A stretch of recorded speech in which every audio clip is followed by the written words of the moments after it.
नमस्कार दोस्तों, मैं अवधेश सिद्धवंशी, लेखक, कवि, गीतकार, आप सभी का मित्र, आप सभी को कोटि कोटि प्रणाम करता हूं। और इस बढ़ते कोरोना महामारी को देखते हुए आप सबके कल्याण के लिए, इस देश के कल्याण के लिए मैंने एक गीत लिखा है जो कि बहुत ही लाजवाब है।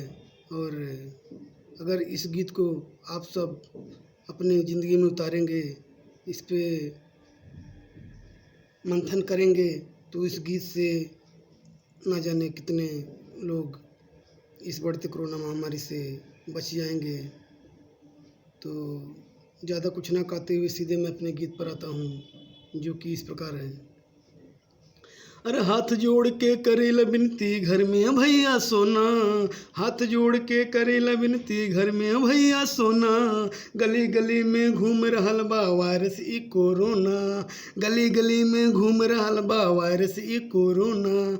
रखिया साफ सफाई अपन ओढ़ना और बिछौना, रखिया साफ सफाई अपन ओढ़ना और बिछौना, गली गली में घूम रहल बा वायरस ई कोरोना, गली गली में घूम रहल बा वायरस ई कोरोना। हाथ जोड़ के करेला विनती घर में भैया सोना, हाथ जोड़ के करेला विनती घर में भैया सोना, गली गली में घूम रहल बा वायरस ई कोरोना, गली गली में घूम रहल बा वायरस ई कोरोना। और बिना काम के घर से ना निकला तू मोरे भाई, काम लगे तो निकला पर मुंह पे मास्क लगाई।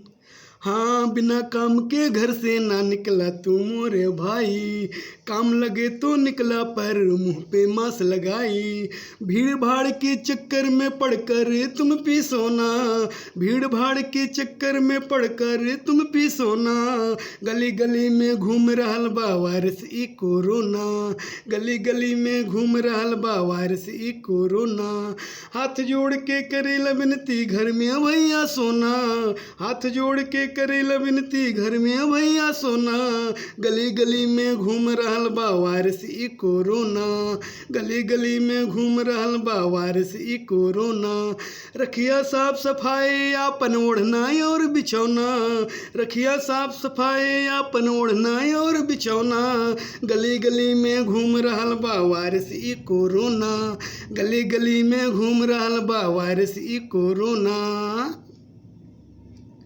अरे यार दोस्त से रखा दूरी, दूरी से हाल सुनावा, बात करा सबसे पर ना केहू से हाथ मिलावा। यार दोस्त से रखा दूरी, दूरी से हाल सुनावा, बात करा सबसे पर ना केहू से हाथ मिलावा। लाख भले के रिश्तियाई रिश्तों से दूर रहो ना, लाख भले को रिश्तियाई रिश्तों से दूर रहो ना, गली गली में घूम रहल बा वायरस ई कोरोना, गली गली में घूम रहल बा वायरस ई कोरोना। हाथ जोड़ के करेला विनती घर में भैया सोना, हाथ जोड़ के करेला विनती घर में भैया सोना, गली गली में घूम रहल बा वायरस ई कोरोना, गली गली में घूम रहल बा वायरस ई कोरोना।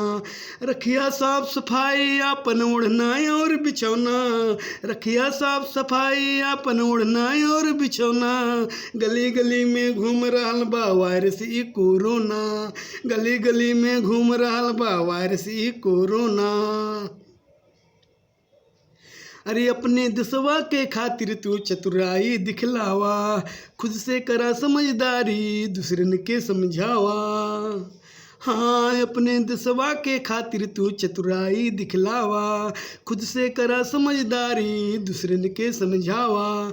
नियम कानून के करत पालन फोकट में पीटोना, नियम कानून के करत पालन फोकट में पीटोना, गली गली में घूम रहल बा वायरस ई कोरोना, गली गली में घूम रहल बा वायरस ई कोरोना।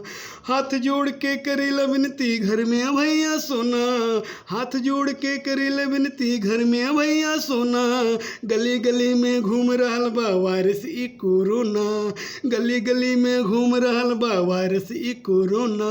रखिया साफ सफाई अपन ओढ़ना और बिछौना, रखिया साफ सफाई अपन ओढ़ना और बिछौना, गली गली में घूम रहल बा वायरस ई कोरोना, गली गली में घूम रहल बा वायरस ई कोरोना, गली गली में घूम रहल बा वायरस ई कोरोना। नमस्कार दोस्तों, अगर गीत अच्छा लगे तो ज़्यादा से ज़्यादा इस वीडियो को शेयर करें। धन्यवाद।